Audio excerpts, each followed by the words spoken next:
வணக்கம். இன்றைய சினிமா செய்திகள்.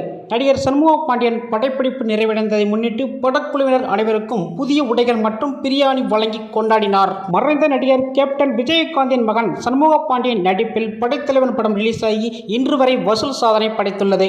இந்த படத்தை தொடர்ந்து சினிமா நகைச்சுவை திரைப்படம் இயக்குவதில் திறமை மிக்க இயக்குனர் பொன்ராம் இயக்கத்தில் கொம்பு சீவி என்ற படத்தில் சண்முக பாண்டியன் நடித்து வருகிறார். இதில் சரத்குமார், தார்னிகா, காளி வெங்கட் மற்றும் கல்கி ராஜா ஆகிய கதாபாத்திரங்கள் முக்கியமாக நடிக்கின்றார்கள். பொன்ராம் இயக்கும் இப்படத்திற்கு யுவன் சங்கர் ராஜா இசையமைத்திருக்கிறார். சமீபத்தில் இந்த படம் ஃபர்ஸ்ட் லுக் போஸ்டரை வெளியிட்டு சமூக வலைத்தில் நல்ல பரபரப்பை வாங்கி கொடுத்தது. இந்த படம் 1996 உசிலம்பட்டி ஆண்டிப்பட்டி வைகை அணை பகுதியில் நடந்த உண்மை சம்பவத்தை மையப்படுத்தி எடுக்கப்பட்டுள்ளது.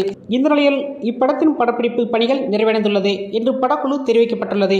கொம்புசிவி திரைப்படத்தில் படப்பிடிப்பு நிறைவடைந்த நிலையில் நடிகர் சண்முக பாண்டியன் படக்குழுவர் அனைவருக்கும் புதிய உடைகள் மற்றும் பிரியாணி வழங்கி கௌரவித்தார். இதை அனைவரும் பாராட்டி வருகின்றனர். அப்பாவுக்கு தப்பாமல் பிள்ளை அதே அன்போடும் விஜயகாந்தும் போல பாசமாகவும் இருக்கின்றனர். திரைத்துறையினருக்கு எவ்வளவு உதவி செய்தாரோ கேப்டன் விஜயகாந்த் அவர், அதை போல அவர் மகனும் அப்படியே ஜூனியர் கேப்டன் என்ற அளவுக்கு முன்னேறிவிட்டார். இது சமூக வலையத்தில் மிகவும் வைரலாக பரவுகின்றது. ஓகே நண்பர்களே, சண்முக பாண்டியனோட அடுத்த கொம்பு சிவி படத்தோட அப்டேட் தான் அடுத்தடுத்து வந்துகிட்டே இருக்கு. நம்ம தொடர்ந்து நம்ம சேனலில் போட்டுக்கிட்டே இருப்போம். நீங்கள் மறக்காமல் NP நியூஸ் சேனலை சப்ஸ்கிரைப் பண்ணுங்கள், லைக் பண்ணுங்கள், ஷேர் பண்ணுங்கள். நெக்ஸ்ட் வீடியோவில் சந்திக்கலாம். நன்றி, வணக்கம்.